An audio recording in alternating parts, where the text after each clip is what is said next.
এবারের মার্কা খালেদা জিয়ার মার্কা, দেশনেত্রীর মার্কা, তোমার আমার মার্কা, দেশনেত্রীর মার্কা, খালেদা জিয়ার মার্কা,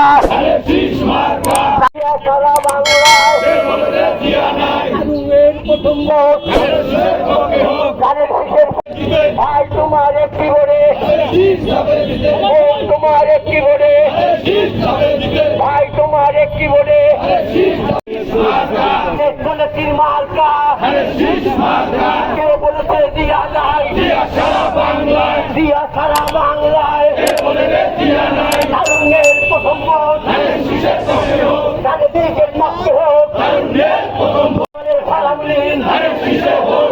বিএনপির পক্ষ থেকে, বিএনপির পক্ষ থেকে, ধানের পক্ষ থেকে তারেক রহমানের সালামি নিন, ধানের শীষে ভোট দিন,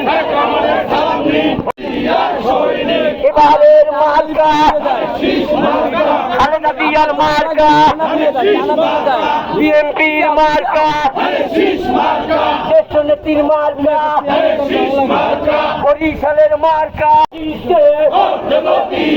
ভাঙনের প্রথম ভোট ধানের শীষের পক্ষে হোক, সিল মারো ভাই সিল মারো, মাগো তুমি সিল মারো।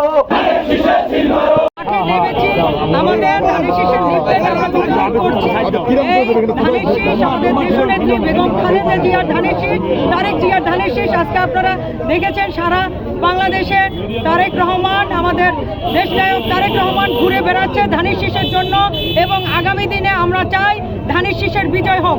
এই ধানের শীষের বিজয় হলে আমাদের 31 দফায় যে সুবিধাগুলো রয়েছে সেগুলো আমাদের তারেক রহমানের হাতেই মানুষের মাঝে বাস্তবায়ন হবে ইনশাআল্লাহ। আর তারেক রহমানের 4 তারিখ বরিশাল আসবে, এই জন্য আপনাদের প্রস্তুতিটা কি আছে? আমাদের প্রস্তুতি আমরা বিভিন্ন এর আগেই আমাদের 27 তারিখ আসার কথা ছিল, সেই আসার সেখান থেকেই আমরা আমাদের কার্যক্রম চালিয়ে যাচ্ছিলাম, এবং আমাদের একটা সম্ভাব্য ডেট ছিল, এবং 4 তারিখ সেই ডেট এখন মানে নির্ধারিত হয়েছে। এই 4 তারিখ আমাদের দেশনায়ক তারেক রহমান আসবে, এবং আমরা এই বেলস পার্কের মাঠে আমরা সেদিন দেখিয়ে দেব জনসমুদ্রে পরিণত হবে ইনশাআল্লাহ। এবং এই বরিশালের মাটি তারেক জিয়ার ঘাঁটি, বরিশালের মাটি খালেদা জিয়ার ঘাঁটি, বরিশালের মাটি জিয়াউর রহমানের ঘাঁটি। কি পরিমাণ লোক হইতে পারে মাঠে? মাঠে আমাদের লক্ষাধিক লোক হবে ইনশাআল্লাহ, আমরা আশা করি।